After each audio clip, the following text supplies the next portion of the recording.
Hey there, everyone. Let's talk about your garden for a second. More specifically, what happens to your garden after the sun goes down? For most of us, right, it disappears into a black hole. But what if it didn't have to? What if your garden could have a whole second life? One that only really gets started after dark. And that quote, it really hits the nail on the head, doesn't it? We pour all this time and energy into our outdoor spaces, but for half the day, they just become these dark, empty voids. It's such a waste of good space. So today, we're going to dig into how to reclaim that space and turn it into something, well, something truly magical. So, the solution is this really cool concept called a moon garden. It's a garden that's designed from the ground up to be enjoyed at night. And this isn't about fancy solar lights or a bunch of electronics. Nope, it's about working with the only light you've got, the moon. Okay, let's get into this, because this right here is the absolute key. In the dark, the rules completely change.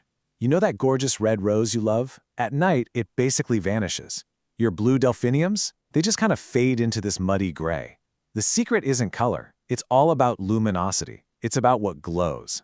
And two things glow better than anything else at night: white flowers and silver. And this is where the data really tells the story. You can see here, natural stone, poof, it's nearly invisible. Glazed ceramic gives you a little dull glow, but man, it is so prone to cracking in the frost. Stainless steel is better, for sure, but it gives off this colder, kind of industrial grayish tint. And then you have vintage silver. 95 to 98%.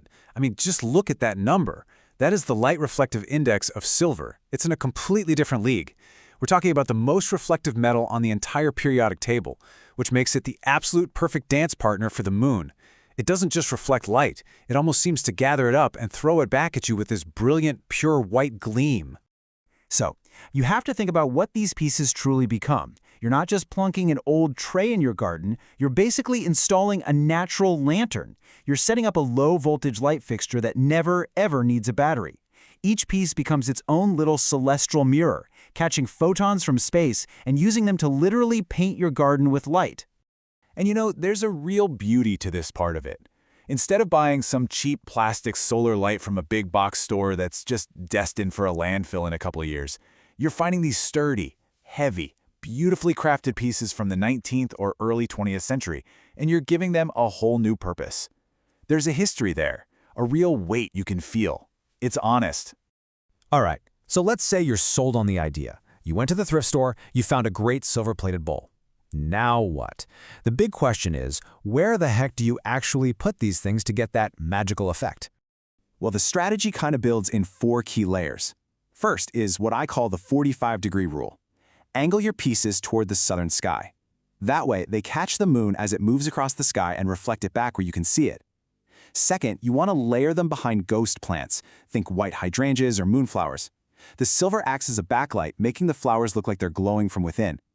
And don't forget vertical interest. Hang trays on fences or from tree branches to create these shimmering portals at eye level. And finally, if you have any water, even a simple bird bath, put a silver bowl in it. The movement of the water creates this rippling, dancing light effect that is just mesmerizing. Now here's a secret that probably goes against everything you've ever thought about silver. Don't be afraid of tarnish. In a moon garden, that dark patina is your friend. It creates contrast. See, the deep dark oxidation in the little crevices of a pattern actually makes the polished high points look even brighter. It gives the piece character, a sense of belonging out there. And here's a little pro tip to build on that. When you're out hunting for pieces, go for the really ornate ones. Look for high relief, embossed patterns. A flat, mirrored tray is fine, but a bowl with lots of hills and valleys will catch moonlight from a ton of different angles, creating a much more dynamic, multi-directional shimmer. It's way more interesting to look at. And hey, don't forget your other senses. A moon garden should be this totally immersive experience.